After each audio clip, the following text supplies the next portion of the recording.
than most people realize.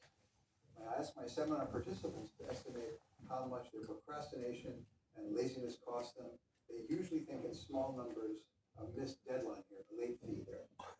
But let me show you the real math of inaction and why it's stealing your future right out from under you. Every time you put off an important task, every time you choose comfort over growth, you're not just losing time, you're losing money. Let's say you're earning $50,000 a year right now. That's what most people focus on. But here's what they miss.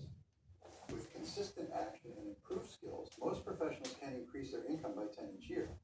When you choose laziness over action, you're not just losing today's income, you're losing all your future earnings too. Because if you consistently took action towards your goals, you made those extra calls, learned those new skills, and seized those opportunities, where would you be in 5 years, 10 years? I've seen countless people double, triple, even quadruple their income once they understood this principle. The real cost of laziness isn't the $50,000 you're making now. It's the $150,000 you could be making if you started taking action today. But the financial cost is just the beginning. Let me tell you about Sarah, a brilliant manager I worked with. She kept putting off having important conversations with her team. I'll handle it next week, she'd say. It's not the right time. 1 year later, her best employees had left, her department's performance had plummeted, and her career was stuck. The cost, hundreds of thousands in lost income, a damaged reputation, and countless sleepless nights. Your relationships pay the price too. Every time you're too tired to keep your promises, every time you're too busy to show up fully, you're not just missing a moment. You're slowly eroding trust. I've seen marriages crumble, friendships fade, and parent-child relationships deteriorate. Not because of major conflicts, but because of the slow poison of chronic laziness. Then there's your health. I'll start exercising next month. I'll eat better after the holidays. I'll get more sleep once this project is done. These seemingly small decisions compound over time. One of my clients calculated that his habit of choosing the couch over the gym had cost him not just his health, but over $50,000 in medical decisions compound over time.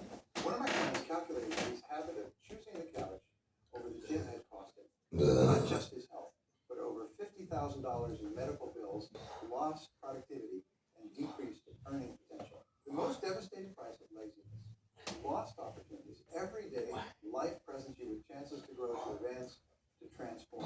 But opportunities don't wait for you to feel ready. They don't come back because you finally found your motivation. They appear and they disappear. And with them go the alternate futures they could have created. I remember talking to a business owner who had the chance to invest in Amazon stock in its early days. He had the money, he had the information, but he never got around to it. That single instance of laziness cost him. Now, I'm not saying every opportunity will be that dramatic, but I'm saying this: every time you choose inaction, you're saying no to your future. Your brain is constantly watching you. Every time you choose laziness over action, you're training it to believe that comfort is more important than growth. Every time you put off an important task, you're reinforcing the neural pathways of procrastination. This isn't just about today's choices. It's about who you're becoming. The average person spends 2 to 3 hours each day on social media, streaming services, and other forms of passive entertainment. That's 7, who you're becoming. The average person spends 2 to 3 hours each day on social media, streaming services, and other forms of passive entertainment. That's 730 to 1095 hours per year. Think about this. In that same time, you could learn new language, start and grow a business, write a book, get in the best shape of your life, or master a valuable skill that could double your income. But here's what's really happening. While you're choosing comfort, someone else is choosing growth. While you're putting things off, someone else is taking action. While you're making excuses, someone else is making progress. And one day, you'll look up and wonder why they're so lucky, why they have so many advantages, why life seems to favor them. The truth is, luck favors the prepared. Success is attracted to action. Opportunities flow to those who are ready for them. And your entire life changes the moment you get the chance to invest students' potential into reality. And that you flow to those who are ready for them. Right now, you're about to learn exactly how to position yourself to be that person. The one who takes action, the one who makes things happen, the one who turns potential into reality. Now that you understand the real price of laziness, let's talk about it. Something even more important, why you do what you do. Because once you understand your patterns, you can change them forever. This isn't about blame, it's about freedom. Freedom from the habits that have been holding you back. Think of laziness as a computer program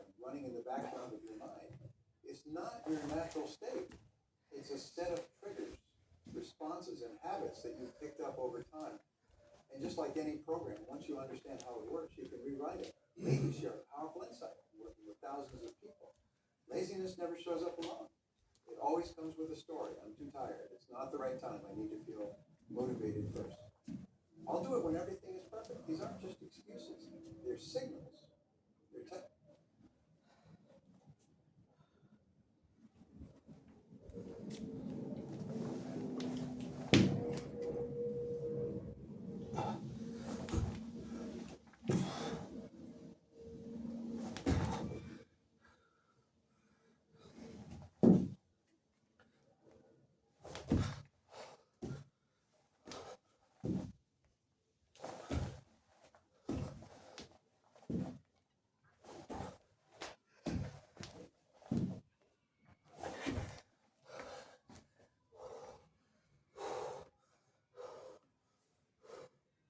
exactly where your success program needs updating. I worked with a sales professional named Robert who always said he was too tired to make his calls in the afternoon. When we dug deeper, we discovered something fascinating. It wasn't physical tiredness at all. It was fear of rejection masquerading as fatigue. The moment he understood this, everything changed. His energy magically appeared because he wasn't fighting an imaginary battle. Your environment plays a huge role too. Look around your workspace right now. Is it set up for action or distraction? Every notification on your phone, every tab open on your browser, every bit of clutter on your desk. These aren't just minor annoyances. They're permission slips for laziness. They're telling your brain it's okay to get distracted. It's okay to put things off. People wait to feel motivated before they take action. But this is exactly backward. Motivation doesn't create action. Action creates motivation. Every time you wait to feel ready, you're strengthening the laziness program in your mind. Think about the last time you put off something important. Now, be honest with yourself. What were you really avoiding? Was it the task itself, or was it something deeper? In my experience, laziness is often masked for other feelings. Fear of failure, fear of success, fear of judgment, fear of responsibility. One of the most powerful patterns I've discovered is what I call the comfort zone trap. Your brain is wired to conserve energy and avoid potential threats. This was great when we were living in caves and needed to survive. But in today's world, this same programming keeps you stuck. Every time you choose comfort over growth, you're making the walls of your comfort zone stronger. Let me tell you about Jennifer, a writer I worked with. She had a pattern of starting strong but never finishing her projects. When we examined her pattern, we found something surprising. It wasn't writing she was avoiding, it was the possibility of criticism when she put her work out there. Once she understood this, she could address the real issue instead of fighting with herself about being lazy. Your self-talk is another